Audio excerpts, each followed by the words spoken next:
기독교의 국교화는 312년에 발생했고 종교개혁은 1517년에 터져나왔습니다. 그러니까 그 사이에 1200여 년이 있었습니다. 후대의 역사학자들은 이 시대다 저 시대다 역사를 나누지만 당시를 살아가던 사람들의 입장에서 역사는 언제나 흘러가는 것입니다. 그러니까 이 1200여 년이라는 아주 길게 흘러가는 시간 동안 이 시간 전부를 전부 로마 카톨릭으로 보기도 어렵고 초대교회로 보기도 어렵습니다. 그렇지만 변질 일변도의 시대였다는 것은 변함이 없습니다.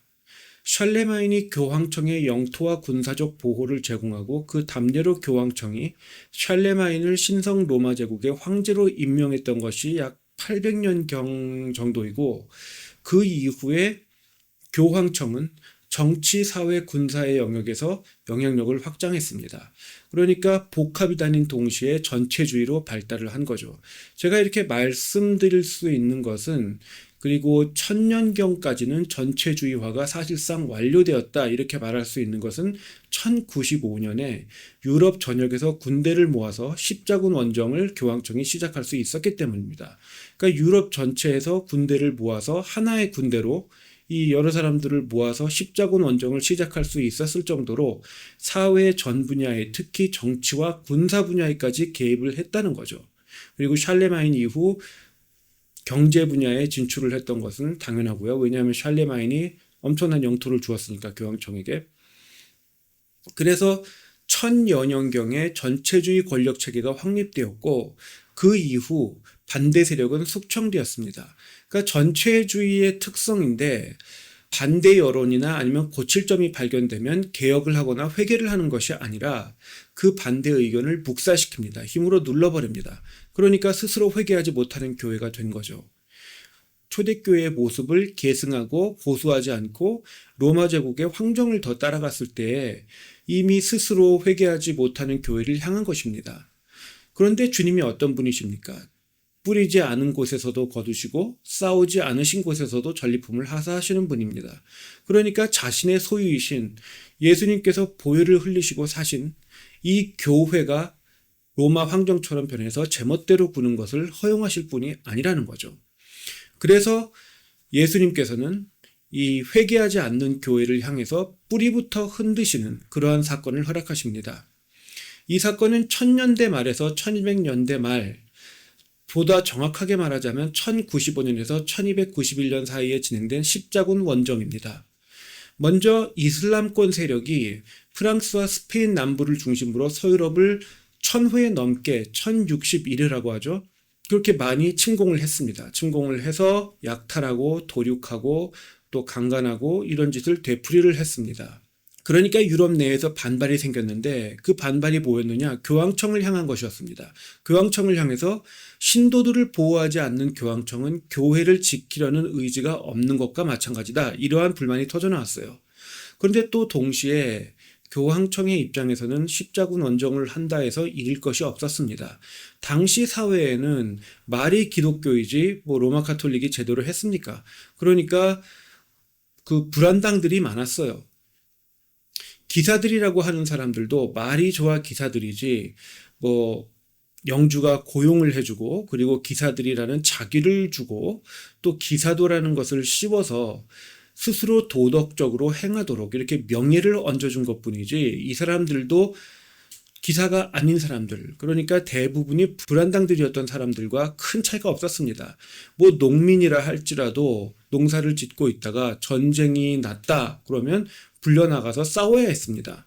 그러니까 이 사람들은 농민이라 할지라도 기회만 되면 약탈을 일삼는 사람들이 많았고 아예 평소에 일을 안 하고 약탈을 일삼는 사람들도 많았습니다. 그러니까 이런 사람들을 도덕적 종교적으로 구제하기 위해서 예루살렘 탈환, 성지 탈환이라는 예루살렘을 이슬람권의 세력으로부터 해방시킨다는 거룩한 소명을 주어서 이 사람들을 구제하고자 도덕적 그리고 종교적으로 구제하고자 하는 목적이 컸습니다. 그리고 이렇게 한다고 할 때 반대할 사람은 없었겠죠. 그러니까 교황청의 입장에서는 십자군 원정을 한다 해서 예루살렘 탈환을 하면 좋고 못해도 종교적으로 구제를 했다는 구실을 얻기 때문에 잃을 것이 없었던 것이죠. 그리고 1차 원정은 실제로 성공적으로 끝났습니다. 예루살렘을 탈환했고 또 불안당들의 도덕적 종교적 개조도 상당 부분 이루어졌습니다.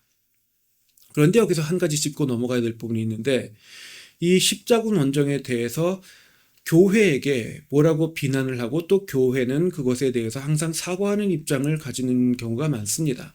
그런데 그럴 일이 아닙니다. 먼저 이 십자군 원정은 개신교의 일이 아닙니다. 교황청에서 시작해서 교황청이 운영하고 교황청이 그만해라 할 때 중단된 교황청의 일이었습니다.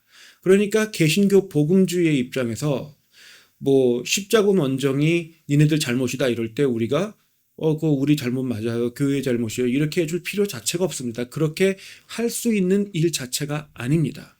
그리고 이슬람권이 1016회 침입을 한 데 반해서 십자군 원정을 통해서 이슬람권을 침공한 것은 16회에 그칩니다. 조선의 역사를 보아도 임진왜란 같은 한 번의 커다란 침공이 있었을 때에 승려들까지도 나와서 싸웠습니다. 그런데 1016회 침입을 받고 그 대응으로 16회 대응했는데 그것에 대해서 너희가 나쁘다, 정죄를 당한다? 로마 카톨릭의 입장에서 봐도 그거는 말이 안 되죠.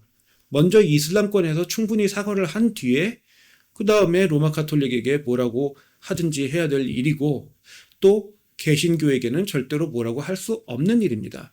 그러니까 이런 부분에 있어서 위축될 필요가 전혀 없어요.